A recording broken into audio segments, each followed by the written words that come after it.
Hello, everyone. My name is Alexis Watson, and I am the Diversity, Equity, and Inclusion Advisor for the Northeast Conference. I'm so glad to be joined today by some of our student athletes to talk about Asian American Pacific Islander Heritage Month. I'll let you guys kind of go around and introduce yourselves. Please just share your school, your year, what sport you are, and then let's all share what community you guys identify as within the AAPI community. So we can start with Thomas. Hi, my name is Thomas De Xavier. I am a graduate student at Mount St. Mary's University, and I'm on the swim and dive team. I identify within the Indian community, yeah. Hi, I'm Elyssa Enrique. I'm a senior at St. Francis University, and I'm on the lacrosse team, and I identify as part of the Filipino community. My name is Kyle Halehale. I'm a freshman. I go to CCSU. I play soccer, and I'm from the island of Guam. And I'm like identify as like Japanese, Pacific Islander, and a little bit Filipino, Vietnamese. So everything, a little bit of everything. Okay, guys, so thanks for sharing. I want to jump right in and get into a little bit of our content today.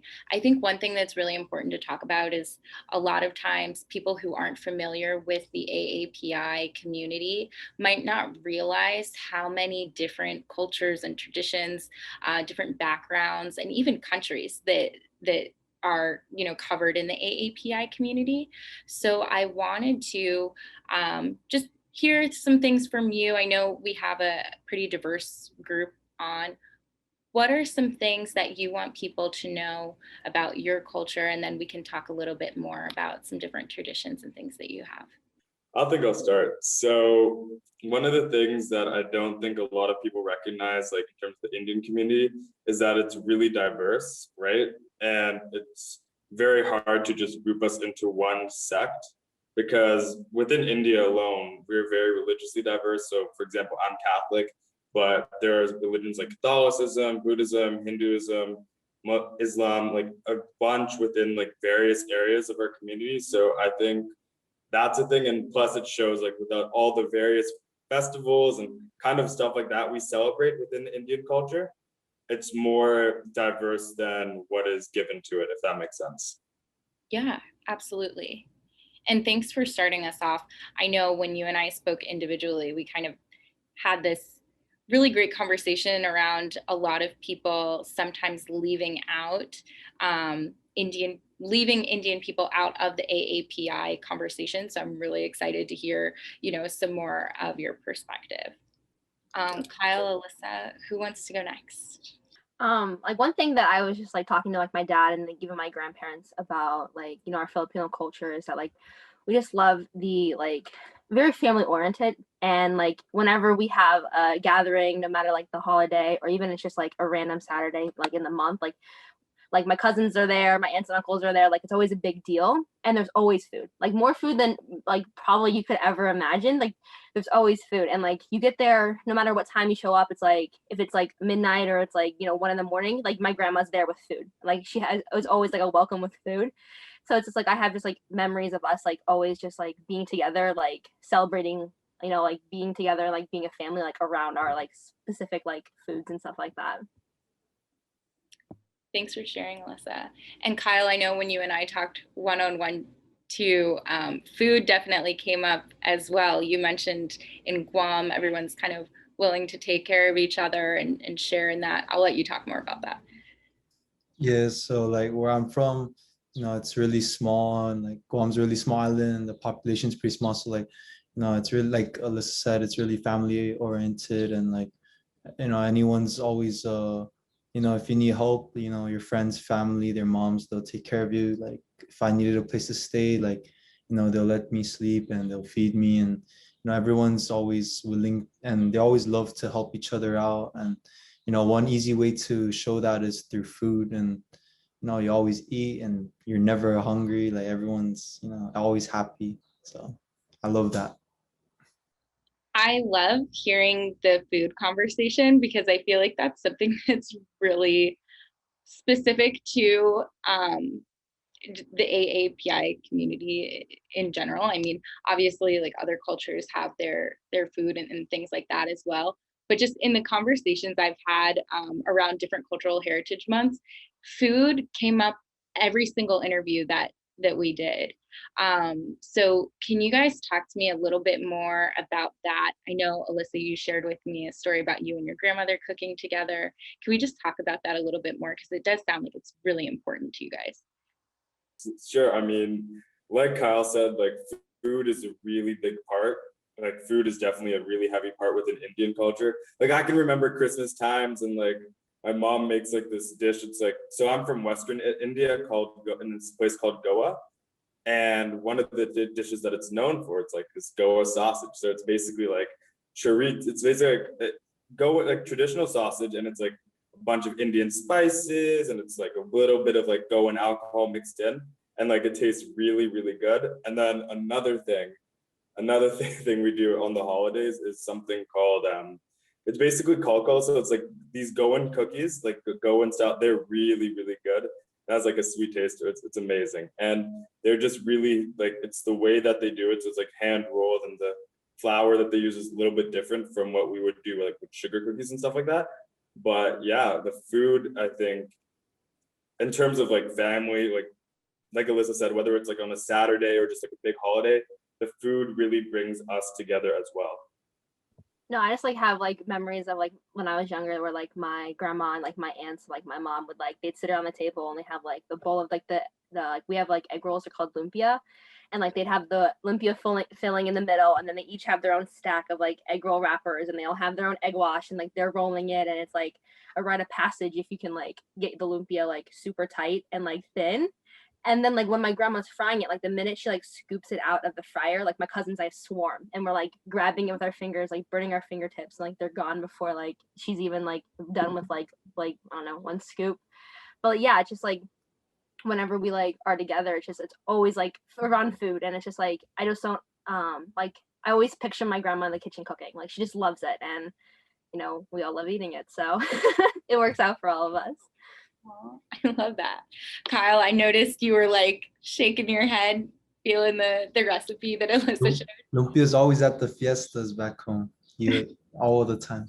Because in Guam, it's really like a lot of different Asian cultures and a Pacific Islander culture. So you get a little bit of everything. We have a small Indian population too, got a small, big Filipino population, you know, all kinds of food. And we always have big fiestas and barbecues. And, you know, it's always like a little bit of like, some people bring some of their cultural foods, and some other people bring their cultural foods, and you got the local food.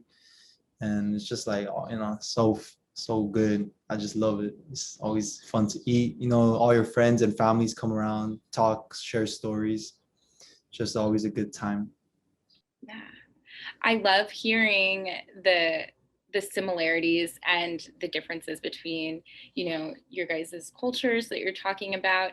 And I think that that's something that's really important to talk about within, you know, speaking about AAPI Heritage Month, to focus on the things that make each community different, but also the things that, you know, link the community together as well, right? I think we should focus a little bit on some of those differences, though, the things that really make you guys stand out. So I thought it might be cool to have each of you share one thing that you think is really special to your specific community. Whoever wants to start us off, go ahead and share. I think like a big thing is that like the Philippines for a while was like controlled by Spain. So a lot of our like recipes and even just like some of our like my last name's Enrique, which doesn't really sound like a more of like an Asian like like descended name, I guess. So I think like a lot of like our food has a lot of like Spanish influence, and I think that's interesting to think that like usually think like more of like it doesn't, there's like a mix to like the Asian culture, like there's like a mix between like the Spanish and like Asian cultures that kind of combine in like the Filipino like heritage.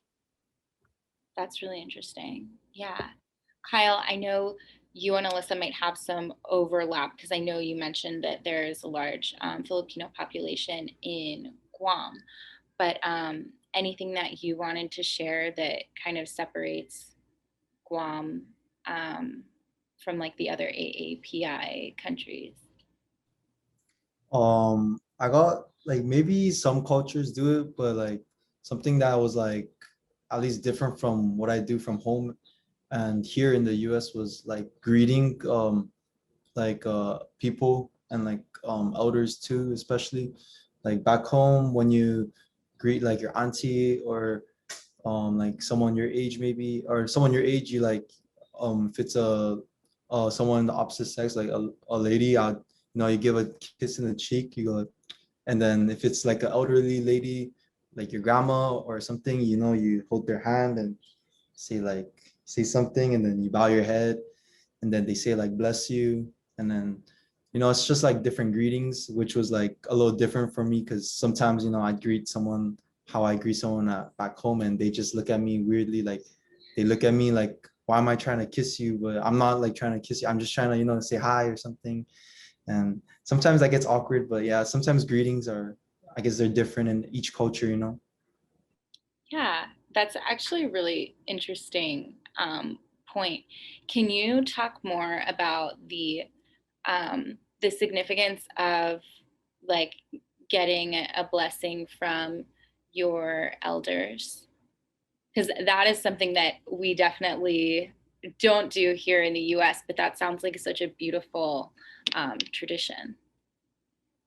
I guess, like, for example, if I were to enter someone's house, you have to always, everyone's welcoming, but you have to be a gentleman or a guest to your guests at the same time. So I guess, you have to greet everyone in the house. And, if you're rude, then, they won't want to let you come in the house again. So, proper greeting, and they say bless you. And I guess it's just like a sign of respect, even though elderly people, they're above like us youngins, they still respect you because you respect them back. It's just a sign of respect for each party. Yeah, thank you for sharing that. Last but not least, Thomas. For my culture specifically, I told you I'm from Western India, so Goa. That was actually a Portuguese colony. So going back to Alyssa's point, one of the things that my culture was really, and it's noticeable by my name, Thomas De Xavier. It's not a very traditional Indian name. It's more a European name, which goes to show that there's a lot of influence that Europeans had on our culture, which I don't think is noticeable. I think typically within the Indian culture, people see it as its own isolated bubble, right? Of its own religions and own thing like that, as if it's separate. But I think people, like Elyssa said, there's a very heavy European influence, whether it's in my home area, Goa, Portuguese influence, and then even India broadly, it's the British influence, the Commonwealth, and how that played a role in our culture. So like we in our family, like we'll have tea, for example, at 3:30. Like, why do we do that? Because again, going way, way back, that's what the British used to do. So I found like Alyssa's point, I was like, man, okay, I'm gonna try to make this my own here and just kind of connect with it. And even with Kyle's, like greetings, in terms of the greetings, like when we have when we interact with someone older than us, like no, like not like I don't want to say noticeably, but I want to say like older, like whether it's like someone around your parents' age who's not related to you, like if it's a man, you say uncle, like women, it's like auntie, like you speak with that kind of respect and reverence for the people, your elders, so to speak, right? And I think while that's not necessarily something special, I think it's just special compared to other API. I think how we do it, like, like we'll nod our head, we'll bow, we'll nod our head, stuff like that, just to recognize, like to show respect and show that your age, like your qualities, like your life experiences, because they're so beyond mine in terms of how long and everything like that, we have to pay some sort of respect to that. So yeah, those are my two combined answers, because the ones Elyssa said a really good point about like how European culture influenced like the Philippines, like in particular Spanish, and then Kyle's with the greetings. I was like, yeah, we do that too. But I just wanted to make that kind of our own thing. So yeah. Yeah, no, that's great. And just goes to the point that I was trying to make with that question of the similarities within the larger AAPI community, but then also the differences between all the communities that make up the AAPI community. So thank you that you pulled that together perfectly, Thomas. So I also wanted to talk about the model minority myth. I know that a lot of people might not be familiar with the model minority myth, so I'll explain it. For those watching, the model minority myth is based in stereotypes, and it's this idea that Asian American people are like the best minority, that they are the smartest, the most successful. And while some people might see that as like a good stereotype, if there is such a thing, it also does have negative effects on AAPI communities because it, takes away from individualism and takes away from being able to distinguish the communities, and it kind of creates this one way to be Asian. I wanted to talk with you guys to see how those stereotypes might impact your experience, or Kyle, your experience here in America. I think we've seen statistically, like Asian students, for example, are less likely to get attention from their teachers in school because teachers are assuming that they're just naturally smarter than everybody. What experiences have you guys had around the model minority myth, if any at all? I think what's interesting just broadly about the model minority myth is that while there's it seems like, oh, it's such a positive thing, Asians are seen as academically inclined and smart, right? But what's sad about it is that while they're seen as that, they're not recognized for everything else. And bringing it to my story, for example, as I mentioned in the beginning, I'm a swimmer, right? But if you think of the standard traditional image of a swimmer, you're not going to think of someone like me, right? You're going to think of someone who's Caucasian, someone who's tall. I'm tall, I'm 6'1", 6'2", but I'm not I'm not a freaking giant. But it goes to show that within the model minority myth, yes, academically good for you, good for us, we're perceived in that positive light, but it kind of puts us in a pigeonhole. It puts us in this sense of, okay, we're academically smart, but we're not necessarily shown to be able to be good at sports, which obviously that's not true, right? Or being able to be really artistic and creative, and something so outside of the academic and just, being able to work really hard. That's another one I hear about, right? Asians traditionally work really, really hard, right? And yes, there's virtue to that hard work ethic, and there's something good about it. But the problem is having those sets of characteristics just imposed, it puts people in this position where, what if I'm not that? What if I'm not academically inclined? Growing up, I wasn't that good of a student. I had trouble reading. My writing was just miserable, to say it in these words. But I had to overcome that. But for the longest time, I felt inadequate. Why did I feel inadequate? Because the model minority myth saying I had to be good at school.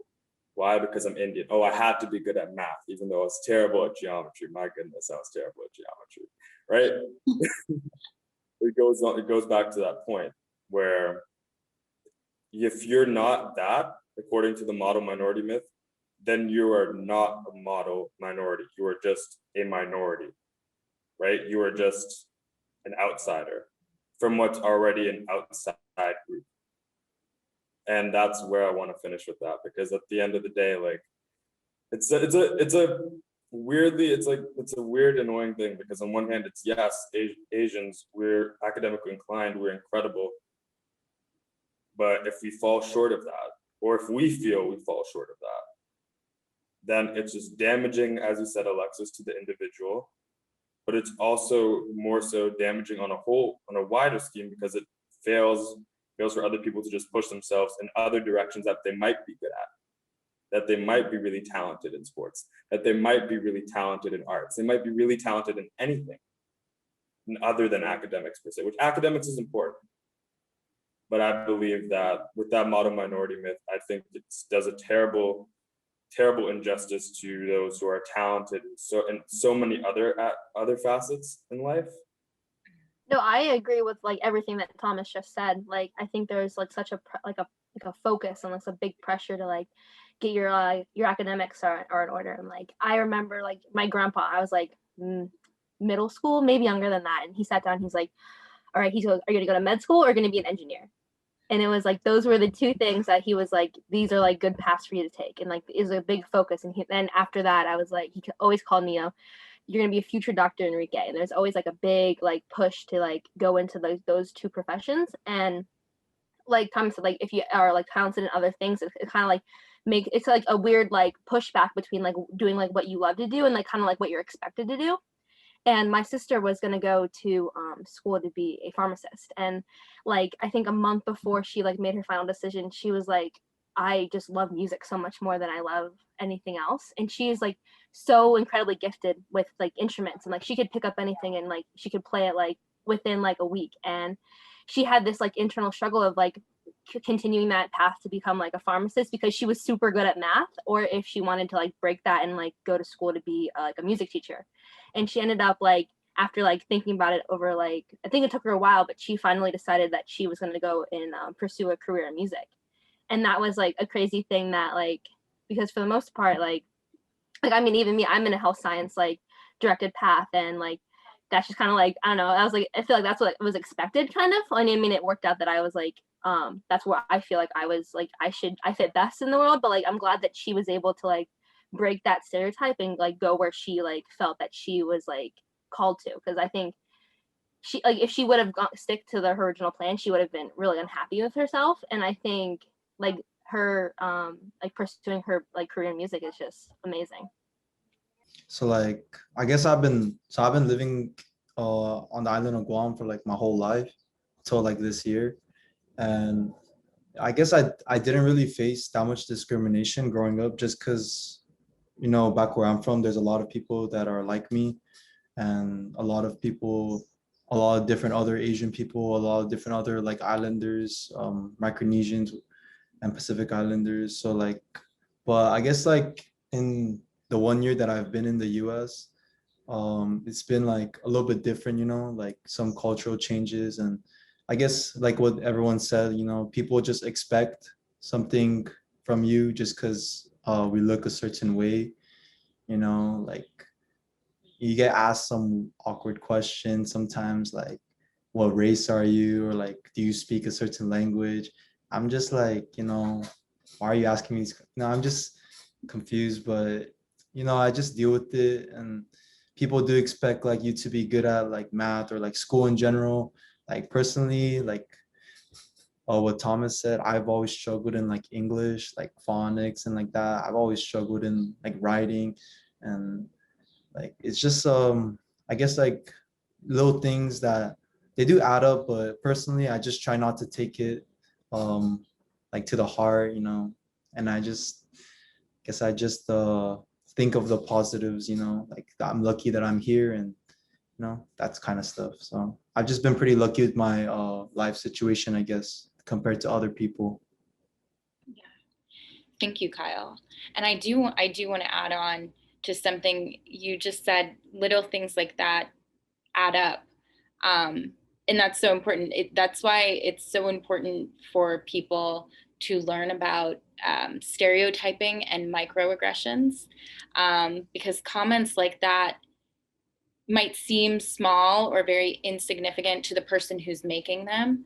But if you have to hear it coming from a bunch of different people all the time, that starts to add up, and it starts to get really frustrating. And you might start to think like, well, why do people keep asking me these questions? You know? So that's a really important point that you just touched on, Kyle. Elyssa, I know in our one-on-one conversation, you talked about people not necessarily thinking that you are Asian or a part of the AAPI community. Can you talk about that a little bit more? Yeah, it kind of goes back to like my last name being Enrique. People just don't assume that I am like Asian or Filipino, or a lot of times like they'll ask me like if I'm Spanish, or like one time, oh, this is a crazy story. When I was in middle school, a girl asked me when I was gonna have my quinceañera, and I said, never. That's just not like, and I like had to explain, like, I'm like, my dad's Filipino, that's like my like heritage. And but it's almost like because of that, again, like, I don't know if I've ever like felt the stereotypes of the Asian community, because I don't think the people around me associate me with the Asian community, which I always like, I always grew up associating myself with that community. But then it was kind of like an eye opener to realize that like nobody else did, which was like, it's weird to think about. It's like, because then it's like, how do you like see me, and like what do you associate me with? And but like kind of like what Kyle was saying, like this morning I was at the dentist and a lady asked me, she goes, oh, what nationality are you to get your coloring?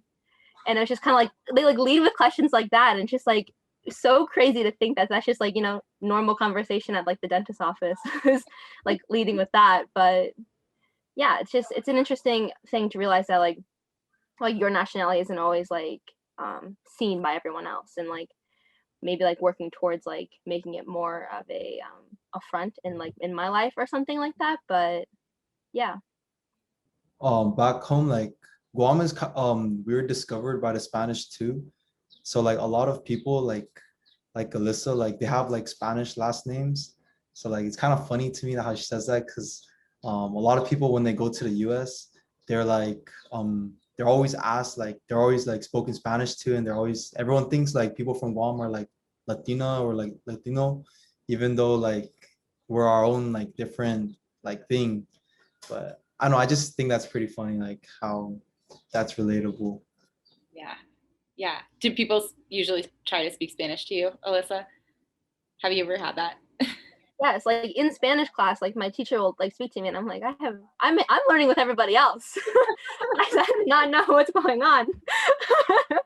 And I was like, yeah, I do not know the language. I'm a student too in this class. Yeah. Mm-mm-mm. Well, hopefully having conversations like this will help people understand a little bit more and, avoid making some of those mistakes. One last question that I wanted to ask you guys. Unfortunately, due to some of the rhetoric that has been surrounding the COVID-19 pandemic, I think the pandemic has been associated with China and the AAPI community. And because of that, or potentially these two things are tied, we've seen an increase over the past year in hate crimes towards the AAPI community. I wanted to talk with you guys about this and just kind of get your perspective on it, and then talk a little bit more about what people can do to be better allies to the AAPI community, and how we can continue to educate ourselves and serve the communities so that these things won't happen. I think, and this discussion is the perfect testimony to this, is that we have to continue to focus on finding similarities rather than focusing on our differences. And I know that sounds really broad at first, but if, for example, within this discussion, we talked about the food that we had growing up, right? The cultural, like that stuff means something to us, right? It's also true for people of European descent. It's also true for people of African descent, right? But we're so caught up in looking at the color lines that we often forget, like, we are very similar. And in terms of stopping and preventing future Asian crime, it's just recognizing that culturally we are going to be different. Where if you're from a different place, you're going to have different, you do different things, you will eat different foods, you'll look different. That's just how it is. But I think underneath the surface, looking a little bit deeper, we all got to step back and think, like, got to look deeper and be understanding that, this person may be different from me, for example, right? Different from me, but they are not the root cause of bad. because of how they look, because of how they dress, because of how they eat, how they pray, stuff like that, how they greet others. We have to look deeper than the surface. And I think that would be just the perfect capstone way of just figuring it out. Like, we all have to step back and just really appreciate for the cultures for their differences, and also recognize that the similarities, like we've done in this entire discussion. Remember that we are more similar than we are different. I actually remember when it started, like all of like the Asian hate crimes were in the news. I remember calling my dad and asking him if my grandparents were like going out in public, because I was like, because they speak Tagalog, which is like, that was their first language, so they don't speak English to each other. So if they're at the store together, I was worried that like something was gonna happen to one of them, and I had to like ask my dad if like to check in with them and make sure that they were like okay and that they weren't like, I don't know. I was worried for like their well being, because I know that they, yeah, like they speak English, but it's like they have like, it's like more like it's broken because it's not their first language, but like they're very comfortable speaking their language like with each other, even around us. So I was like worried for their well-being at the beginning. So I like talked to my dad about that, and, like we talked to our grandparents and like make sure that they're okay and everything. But like what Thomas was saying, like like I grew up hearing like America is like the melting pot, right, of cultures. Like that's what makes America America. Like it's a mixture of all cultures, and it's just, we need to like celebrate that. If we're gonna say it, we need to like, you know, put it into action. We can't just like segregate certain communities out, or like favor one or the other. Like if we're gonna be like, you know, the melting pot, like we have to like we're gonna coexist in like harmony with each other. So we have to like celebrate each other instead of like picking out what makes everyone different. Elyssa just nailed it square on the head. I think we have to celebrate our differences, but recognize that we are also similar. So it's like this balance of recognizing that there's beauty in the uniqueness of our cultures and our different cultures, but also recognize that we are not so far different from each other that we can't relate or sympathize with the other. Yeah. So I think Alyssa's point really is like, okay, this makes sense. I can say this, and then maybe it will just cap it off. Yeah. Yeah. And I love the concept of, you know, we call it the melting pot, like the Great American Melting Pot, right? But in reality, it's not so much a melting pot. It's more like I've heard people describe it as like a salad, you know, like a melting pot. You put everything together and it all becomes one. With a salad, you can see the lettuce and the tomatoes, the onions, the chicken, whatever you put in there. It's all still different, and you can see what makes it different, but you obviously like eat it together and it makes one really great flavor, but you're still able to recognize those differences and celebrate each little bite of that, right?